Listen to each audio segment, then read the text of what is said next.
Hello बच्चों, let's read the question. The question says blood pressure increases and heart rate decreases in responses to.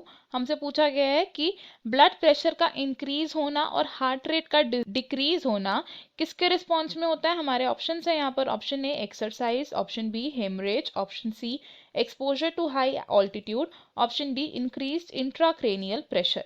इस question में हमारा key concept क्या होगा? It is blood pressure and heart rate. Blood pressure and heart rate. Blood pressure क्या है? जो pressure blood exert करता है on the walls of arteries उसे हम कहते हैं ब्लड प्रेशर. और हार्ट रेट क्या होता है? फ्रीक्वेंसी ऑफ हार्ट बीट, यानी कि एक मिनट में हार्ट कितनी बारी बीट कर रहा है उसको हम बोलते हैं हार्ट रेट. अब एक ऐसी कंडीशन जिसमें ब्लड प्रेशर तो इंक्रीज हो जाएगा लेकिन हार्ट रेट डिक्रीज हो जाएगा, हमें ये बताना है. सबसे पहले बात करें अगर हमारे ऑप्शन ए की, विच इज एक्सरसाइज.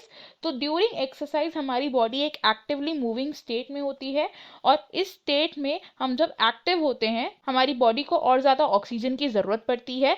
तो इस वजह से हमारा जो हार्ट रेट होता है ड्यूरिंग एक्सरसाइज ये इंक्रीज हो जाता है. और जो blood pressure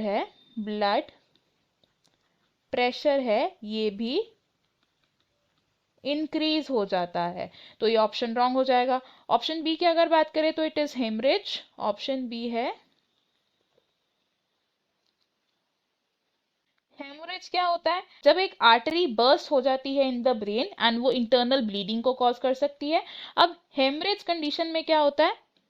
high blood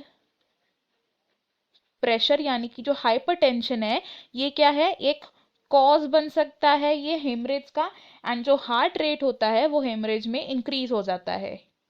increased heart rate. तो ये ऑप्शन भी रॉन्ग हो जाएगा.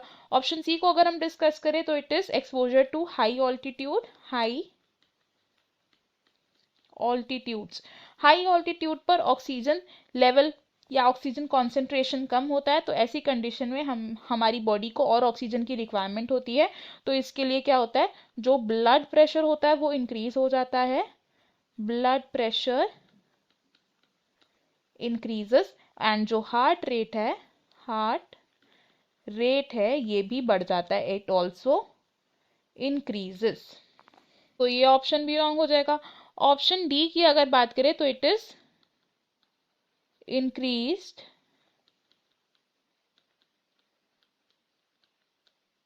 Intracranial pressure. इंट्राक्रेनियल प्रेशर को हम आईसीपी भी कहते हैं. और इंट्राक्रेनियल प्रेशर क्या होता है? ये होता है वो प्रेशर जो ब्रेन पर एक्सर्ट किया जाता है बाय सेरिब्रोस्पाइनल फ्लूइड या फिर blood. Normal range of intracranial pressure क्या है? It is less than 15 mm of HD. जब इस रेंज से ज़्यादा हो जाता है इंट्राक्रेनियल प्रेशर तो वो हमारे लिए हार्मफुल हो सकता है. अब इंक्रीज इंट्राक्रेनियल प्रेशर के कॉजेज क्या हो सकते हैं? It can be cerebral oedema, tumour या फिर कोई हेड इंजरी. अब इंट्राक्रेनियल प्रेशर जब इंक्रीज होगा तो उसकी वजह से क्या होगा? जो सेरिब्रल ब्लड है वो रिड्यूस हो जाएगा. Cerebral blood will be reduced. अब क्योंकि सेरिब्रल ब्लड रिड्यूस हो जाएगा तो इसकी वजह से जो ब्लड प्रेशर है वो इंक्रीज होगा. Increase in blood pressure. और ब्लड प्रेशर के इंक्रीज होने के साथ साथ साइमल्टेनियसली क्या होगा? इरेगुलर ब्रीथिंग होगी जिसकी वजह से जो हार्ट रेट है वो स्लो हो जाएगा. इरेगुलर ब्रीदिंग होगी एंड जो हार्ट रेट है ये डिक्रीज हो जाएगा। तो एक ऐसी सिचुएशन जिसमें ब्लड प्रेशर इंक्रीज हो रहा है और हार्ट रेट डिक्रीज हो रहा है वो है इंक्रीज इंट्राक्रेनियल प्रेशर। तो हमारा जो करेक्ट आंसर है यहाँ पर वो होगा option D. Option A, option B and option C wrong हो गए। I hope you have understood it. Best of luck. Thank you.